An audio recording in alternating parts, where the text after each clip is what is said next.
स्वागत छ मेरो किचनमा। आज म कुखुराको पाङ्ग्रासँग हरियो भटमास बनाउन गइरहेको छु।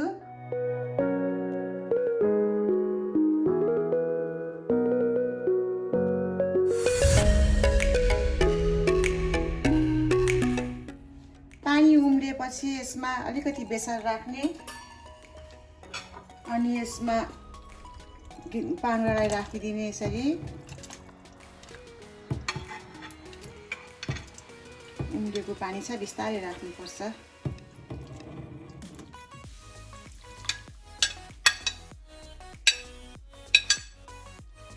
अब यसलाई 10 मिनेट जति उमाल्नुपर्छ। यसरी यो उम्लिँदाखेरि यसमा यसरी जमेर आउँछ। यो जमेको भागलाई यसरी निकालेर फाल्नुपर्छ। यसो गर्नाले पाङ्ग्रामा भएको गन्धहरू सबै हटाउँछ यसले।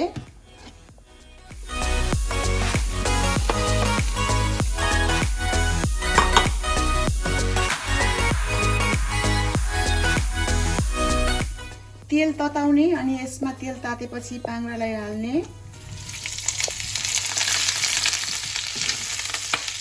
एकछिन पाङ्ग्रालाई भुट्नुपर्छ।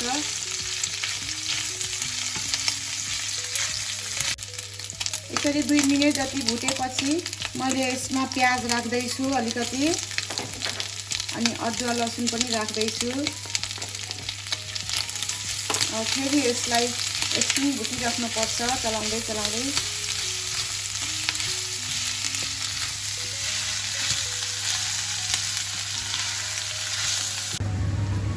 6-7 मिनेट जति यसलाई भुटेपछि मैले यसमा हरियो भटमास मिसाउँदैछु। अब यसलाई पनि 4-5 मिनेट जति यसरी नै भुट्नुपर्छ। फेरि एकछिन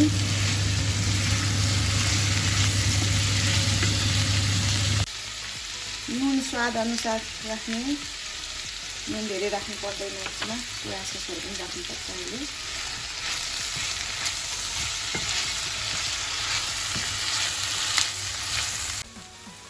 हरियो भटमास राखेपछि यसरी 4-5 मिनेटसम्म यसलाई भुट्नुपर्छ। अनि हरियो भटमास पाक्यो कि पाकेन भनेर यसलाई यसरी हातबाट हेरेर खाँदा टेस्ट गर्दा पनि हुन्छ। अनि पाकिसकेछ। अब म यसमा अलिकति जिरा र धनियाको धुलो राख्दैछु। चिल्ली फ्लेक्स यो चाहिँ आफूलाई स्वाद अनुसार राख्नुहोस्। एकैछिन यसलाई चलाएर सोया ससहरू राख्ने। अघि मैले काटेर राखेको अदुवा लसुनको टुक्रा राख्दैछु अलिकति। अनि 1 टेबल स्पुन मैले ओइस्टर सस राख्दैछु। 1 टेबल स्पुन सोया सस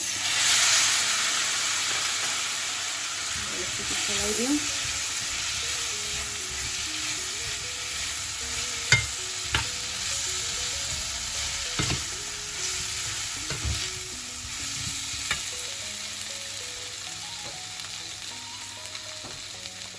अलिकति पानी।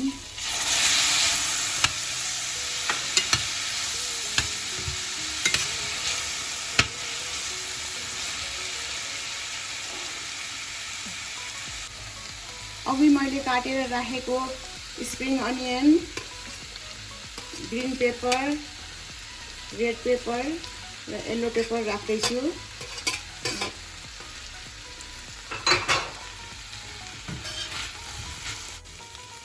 यसलाई 2 मिनेट जति पकाउने अनि खानको लागि रेडी हुन्छ।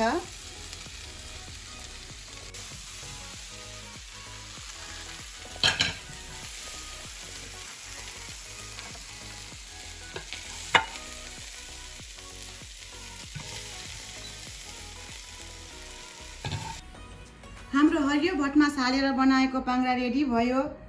यसलाई स्न्याक्ससँग, डिनरसँग अथवा खाजाको रूपमा पनि एकदमै मिठो हुन्छ। म अलिकति चाखेर हेर्छु है।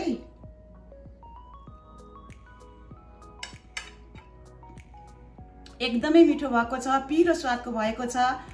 यसलाई ड्रिङ्कसँग पनि एकदमै मिठो हुन्छ। यहाँहरूले पनि यसरी नै बनाएर इन्जोय गर्नुहोला। Thank you.